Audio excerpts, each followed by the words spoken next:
నేను వస్తాను అక్కడికి, నువ్వు కూర్చో, మన ఇద్దరం వేదిక మీద కూర్చుందాం.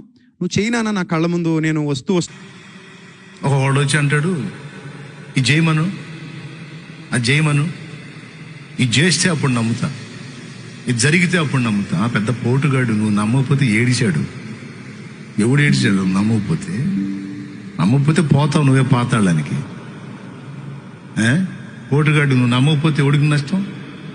ఇది చేయమని మరి నమ్ముతా, ఇది జరిగించమని నమ్ముతా, ఇది చేయమని చూస్తా, అప్పుడు చూస్తా. పెద్ద పోటుగాడు, పుట్టావని మొనగాడివి, నీగాడి మొనగాడు లేడని నువ్వు చెప్తే అన్ని దేవుడు దోసుళ్లాగా అయ్యా అజేయమంటావా, అయ్యా ఇజేయమంటావా అని చేయాలి. నీ బొందన్నర బొంద. దేవుడి దగ్గరికి వచ్చినప్పుడు అది జయమను, ఈ జయమను కాదు. చేస్తే నమ్ముతా అంటాడు ఒక్కొక్కడు, చేస్తే ఒప్పుకుంటా అంటాడు ఒక్కొక్కడు, చేస్తే అంగీకరిస్తా అంటది ఒక్కొక్క ఆమె. కానీ దేవుడు ఏమంటాడు తెలుసా? రివర్సు. నువ్వు నమ్మితే దేవుని మహిమ చూస్తావు అంటాడు ఆయన. స్పష్టంగా చెప్పాడు ఆయన. ఒక చోట కాదు, అనేక చోట్ల ఆ మాట వాడాడు. మార్త, పునరుద్ధానమును జీవమును నేనే, నా యందు విశ్వాసం ఉంచువాడు ఎన్నడూ చనిపోడు, నా యందు విశ్వాసం ఉంచువాడు చనిపోయినను తిరిగి బ్రతుకును అన్నాడు. వెంటనే ఏమంటది? ఆ పునరుద్ధానమందు లెగుస్తాడు, నాకు కూడా తెలుసులే.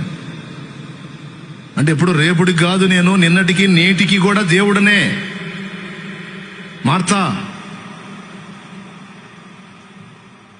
నా యందు విశ్వాసం ఉంచినోడు చచ్చిపోయినా బతుకుతాడు,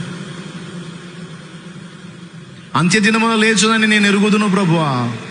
ఇంతకు సమాధి ఎక్కడ? ఫలాన్ దగ్గర. పద బాయ్, సమాధికి అడ్డుగా ఉన్న రాయిని తీయండి. ప్రభువా, బుద్ధయ్య 4 రోజులు అయిపోయింది, శవం 3వ రోజుకే వాసన వచ్చింది. ఆ రాయిని తొలగిస్తే దుర్గంధ భరితమైపోయింది. మా బ్రదర్ శరీరాన్ని బట్టి వచ్చే వాసనతో జనం అసహించుకోవటం నేను చూడలేను, రాయి తీయొద్దు ప్రభువా. మండిపోయింది. ఎవరికి? ఏసయ్యకి. మార్తా మార్తా మార్తా ప్రభువా, ఏం చెప్పాను నీకు? నీవు నమ్మిన ఎడల దేవుని మహిమ చూతువని నేను నీతో చెప్పలేదా? తీయండి రాయిది. తీశారు. లాజరు 2 మాటలు దేవునితో మాట్లాడు, తండ్రితో మాట్లాడాడు. లాజరు బయటికి రా. అంతే. చచ్చిపోయినోడు బతికాడు, ప్రేత వస్త్రాలతో చుట్టబడి పాపం అడుగులు అడుగేసుకుంటూ మొత్తం రోబోలాగా వచ్చి ఉంటాడు బయటికి. మరి అన్ని కట్టేశారు. ఆ వస్త్రములు విప్పి అతన్ని పోనీయండి అన్నాడు. చెయ్యమనో అప్పుడు నమ్ముతా. నా దగ్గర ఎవరన్నా వచ్చి ఈ మాట మాట్లాడితే కడుపులో మండిపోయి నేను డైరెక్ట్గానే అంటాను, పెద్ద మొనగత్తి వచ్చావు, నీకు నమ్మలేదని దిగులేసుకున్నాడు దేవుడు. చెయ్యమను నమ్ముతా కాదు. ఒకడు వచ్చి అంటాడు, చేయమను బ్రదరు, చేయమని నమ్ముతా. నువ్వు నమ్మకపోతే యేసు దిగులేసుకొని కూర్చున్నాడు పెద్ద పోటుగాడు. ఇట్లా మాట్లాడవాకంటారు. దేవునికి స్తోత్రం. మరి చేయమను అట్లా చెప్పలా బైబిల్లో. నీవు నమ్మిన ఎడల, చెప్పండి అందరు చెప్పండి, నమ్మిన ఎడల. అందరు రాసుకున్న అవసరం అయితే, నమ్మితే దేవుని కార్యం, నమ్మితే మహిమను చూస్తాం, నమ్మితే రక్షణ పొందుతాం, నమ్మితే నిత్య జీవం పొందుతాం, నమ్మితే కార్యాలు చూస్తాం. నమ్ముట ముందు, కార్యాలు తర్వాత.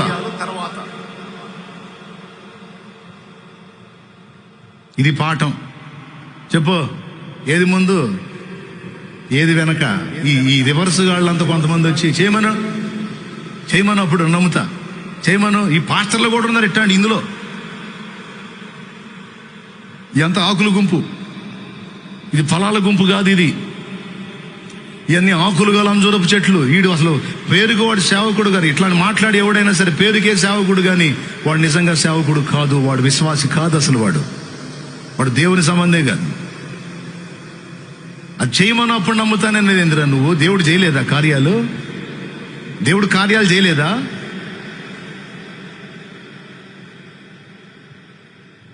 దేవుడు అద్భుతాలు చేయలేదా? ఇప్పటికి లేవా? లక్షల కొలది, కోట్ల కొలది సాక్ష్యాలు లేవా?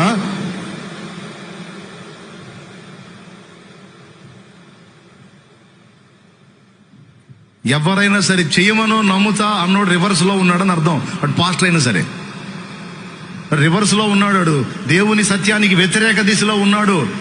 వాడు తేడా అని అర్థం. చేయమను నమ్ముతా, ఇదిగో ఇది చేయలేదు చెయ్యి తెప్పిమని నమ్ముతా అనే పాస్టర్ని చూశాను నేను ఒకడిని. ఇది చేయలేదు చెయ్యి తెప్పిమను అంటే సవాళ్లకు లొంగి ఎప్పుడన్నా అద్భుతాలు చేశాడా యేసయ్య? చెప్పండి ఒకసారి మీరు. సవాళ్లకు లొంగి అంటే ఇప్పుడు వీడికి చేయి తప్పితే అప్పుడు నమ్ముతావా, ఓకే అదే తారా అని యేసుప్రభు వీడికి అద్భుతాలు చేశాడా? అలా అడిగిన వాళ్ళు ఏమన్నాడు తెలుసా? వ్యభిచారులైన చెడ్డతరము వారు సూచక క్రియను అడుగుతున్నారు, యోనాను కూర్చున్న సూచక క్రియే గాని మరి ఏ సూచక్రియ వారికి అనుగ్రహింపబడదని పచ్చిగా తిట్టు వదిలిపెట్టాడు. ఆయన మామూలుగా ఉండదు, ఎట్లియాలి అట్టిస్తాడుగా. బోధకుడా, మేము చూచినట్లు ఆకాశం నుండి ఏ సూచక్రియ చూపుతున్నావు నువ్వు, ఏదైనా ఒక కార్యం చూపించు అప్పుడు నమ్ముతాం అంటే శిష్యుల వైపు తిరిగి వ్యభిచారులైన చెడ్డతరం వారు సూచక్రియలను అడుగుతున్నారు. ఎంత బాధ అండి పాపం వాళ్ళకి. అస్సలు మొహమాటం, ఏమన్నా ఇంత మొహం అంటే వాళ్ళు ముఖాలు చూసుకుని ఉంటారు. అమ్మ ఇంత మాటను మనల్ని వ్యభిచారం.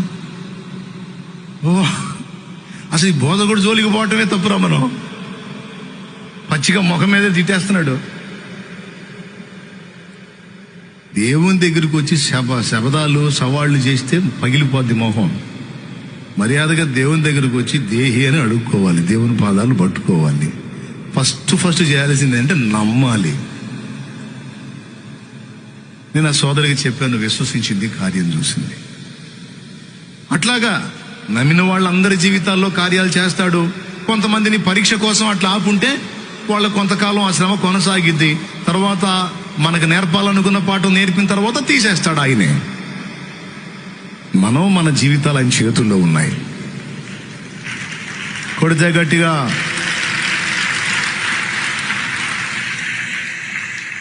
చెయ్యమను నమ్ముతా కాదు. అందరూ అనాల్సిన మాట ఏంది? నమ్మితే చేస్తాడు నా దేవుడు. పెద్ద పోటుగాడు వచ్చావు, చెయ్యమను చూస్తా కాదు, నీకు దమ్ముంటే నమ్ము, అప్పుడు చూస్తావు కార్యం అనాలి.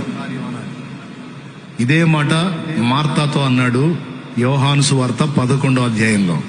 ఇదే మాట దయ్యం పట్టిన కుమారుణ్ణి కలిగినటువంటి తండ్రితో అన్నాడు మార్కు సువార్త 9వ అధ్యాయంలో. అతను వచ్చి, ప్రభువా నీ చేతనైన ఎడల ఈ దయ్యమును వెళ్ళగొట్టు, నీ వలనేమైనా అయిన ఎడల ఈ దయ్యమును వెళ్ళగొట్టు అన్నాడు. ఎందుకంటే నీ శిష్యులు వెళ్ళగొట్టలేకపోయారు, వాళ్ళు వెళ్ళగాలేదు, నీ వల్ల ఏమన్నా ఇద్దా అని అడిగాడు. వాడి సాహసం చూడు. అప్పుడు ప్రభు అన్నాడు, నా వల్ల ఇద్దా అని అడుగుతున్నావు, మరి నమ్మటం నీ వల్ల ఇద్దా అన్నాడు. నమ్ముట నీ వలనైతే నమ్మువానికి సమస్తము సాధ్యమే.